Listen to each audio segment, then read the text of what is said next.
Good morning, class 6 students. How are you all?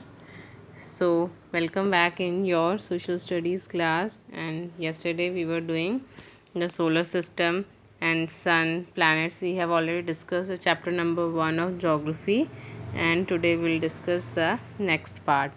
Planets there are 8 planets. मैंने आपको कल भी बताया था तो हमारे पास कितने प्लैनेट्स होते हैं, 8 होते हैं, है ना। उसमें से कौन कौन से, जैसे mercury, Venus, earth, Mars, Jupiter, Saturn, Uranus and Neptune. तो मरकरी कौन सा है? मरकरी एक तो नंबर 1 पर आता है ना। मरकरी नंबर 1 पर आता है, जिसे हम बुध भी कहते हैं। ये सबसे छोटा, सबसे क्लोजेस्ट है सन से। वीनस नंबर 2 पर है, जो कि सबसे ब्राइटेस्ट है और हॉट है, बहुत गर्म है प्लैनेट। अर्थ हमारा प्लैनेट, जिस ब्लू प्लैनेट है, जो कि थर्ड प्लैनेट है सन से। फिर मार्स आता है, मंगल ग्रह, जो कि रेड प्लैनेट है। फिर नेक्स्ट है, बीच में एस्टेरॉइड्स की बेल्ट है, ये कुछ रॉकी ऑब्जेक्ट्स आ जाते हैं। फिर जुपिटर है। जुपिटर क्या है? जो कि सबसे बड़ा प्लैनेट है, बिगेस्ट प्लैनेट है जुपिटर, ठीक है। और उसके बाद जुपिटर कैसा है? बहुत बड़ा होता है, काफ़ी इसका मास होता है, बिगेस्ट है। सैटर्न कौन सा प्लैनेट है जिसकी क्या होती है? ये जो जुपिटर है, सैटर्न, यूरेनस, नेपच्यून, कल हमने पढ़ा था, ये गैस जेंट्स होते हैं, इनके इधर रिंग्स होते हैं। तो सैटर्न के पास सबसे ज़्यादा रिंग्स हैं, 3 रिंग्स। नेक्स्ट है यूरेनस एक ठंडा प्लैनेट, आइस जेंट, और दूर भी है। और नेपच्यून सबसे ज़्यादा कोल्ड भी है और सबसे ज़्यादा ठंडा प्लैनेट है, बहुत दूर है। ओके, सो कल हमने रेवोल्यूशन के बारे में भी पढ़ा था, इनर प्लैनेट्स के बारे में, और रोटेशन। प्लैनेट्स के पास अपनी हीट एंड लाइट नहीं होती है, सन एक स्टार है ना, पढ़ा था ना। सो टुडेज पार्ट, सी है वीनस ब्राइटेस्ट है और हॉट है, सबसे प्लैनेट सबसे गर्म है।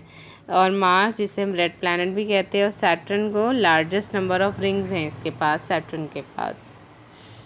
नाउ अर्थ कौन सा प्लैनेट है? जो कि हमारा प्लैनेट है, जहाँ पर लाइफ है, जहाँ हम रहते हैं। तो we live on planet earth. हम कौन से प्लैनेट पर रहते हैं? अर्थ पर रहते हैं, जो कि सोलर सिस्टम में देखें तो सन से नंबर 3rd पे आता है ना, 3rd नियरेस्ट प्लैनेट है ये सन का, सन से। On the basis of the distance from the sun, जो सन का डिस्टेंस है, तो it is the 3rd planet है सोलर सिस्टम में। कौन सा? अर्थ नंबर 3 पे आता है। It is spherical in shape में, स्फेयर की शेप में होता है। और पोल्स की साइड से, ये नॉर्थ पोल और ये साउथ पोल, यहाँ से थोड़ा सा फ्लैट होता है और उभरा हुआ होता है बीच में इक्वेटर की साइड से। It is considered a unique planet. ये बहुत एक अलग प्लैनेट है, as it is the only planet that supports life, क्योंकि यही वो प्लैनेट है जहाँ पर लाइफ है, जहाँ पर हम रह सकते हैं, we can live here. The following factors में, और कुछ फैक्टर्स हैं, रीजंस है जिसके कारण लाइफ पॉसिबल है हमारे प्लैनेट अर्थ पर।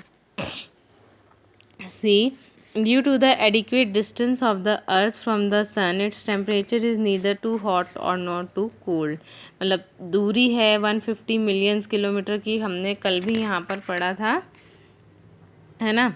डिस्टेंस है अर्थ का सन से, तो इसीलिए इतना डिस्टेंस है, तो इसका टेम्परेचर ना तो ज़्यादा गर्म है यहाँ पर, ना ज़्यादा ठंड है। सीजन्स चेंज होते रहते हैं, राइट। रेवोल्यूशन के कारण सीजन्स चेंज होते रहते हैं अर्थ के। तो about 3/4 of the surface of the earth is covered with water. 3/4 surface हमारी धरती का पानी से कवर है। इट मीन्स 71% वाटर है और 29% लैंड है। It looks blue when seen from space से, जब ऊपर अंतरिक्ष से देखेंगे तो ये ब्लू कलर की लगती है, क्योंकि पानी ज़्यादा है। That is why it is often refers to, इसीलिए अर्थ को ब्लू प्लैनेट के नाम से भी जाना जाता है। The thick blanket of the atmosphere provides the protection from the harmful ultraviolet rays of the sun. जो ये लेयर है एटमॉस्फेयर की, हमारे चारों ओर जो ये ब्लैंकेट है एयर का, हवा का, वो हमें किससे बचाता है? जो हमारे एटमॉस्फेयर की लेयर है भी हमें किससे बचाती है, अल्ट्रा वायलेट रेज से, सन की जो रेज होती है अल्ट्रा वायलेट हार्मफुल रेज होती है उससे हमें हमारी लेयर जो है एयर की बचाती है। The atmosphere of the earth है also has an adequate amount of oxygen, और हमारे पास सबसे ज़्यादा ऑक्सीजन है, नाइट्रोजन गैसेज हैं और भी गैसेज हैं जैसे कार्बन डाइऑक्साइड, ओजोन, नाइट्रोजन, जो कि हमारे लिए लिविंग ऑर्गेनिजम्स के लिए जिनके अंदर जान होती है उनके लिए क्या है, ज़रूरी है। The soil of the earth is also suitable to grow crops and support other living organisms, और जो मिट्टी है हमारी अर्थ की वो भी इतनी फर्टाइल है, सूटेबल है कि उस पर फसलें उग सकती हैं बहुत आराम से, और ये लिविंग ऑर्गेनिजम्स के लिए भी सपोर्ट करती है, मतलब ठीक है, फाइन है। ओके, तो जो हमारा अर्थ है यहाँ पर क्या है, has a right amount of all the components that are needed to support life. यहाँ पर क्या है, ऑक्सीजन भी है, नाइट्रोजन गैसेस भी हैं, और टेम्परेचर भी इतना ज़्यादा नहीं है, पानी भी है, लैंड भी है, और एयर की लेयर भी है, हवा पानी हमें चाहिए, ये फूड भी है, तो इससे हम यहाँ रह सकते हैं। यही रीज़न है, इसीलिए लाइफ एग्जिस्ट है हमारे इस प्लैनेट पर, अर्थ पर। नेक्स्ट क्या है, सैटेलाइट। सैटेलाइट्स को क्या बोला जाता है, इनको बोला जाता है जो उपग्रह होते हैं। The word satellite is derive from the Latin word stellis से लिया गया है, जिसका मतलब कंपेनियन, जैसे एक साथी होता है, और an attendant. Satellites are celestial objects that revolve around the planets.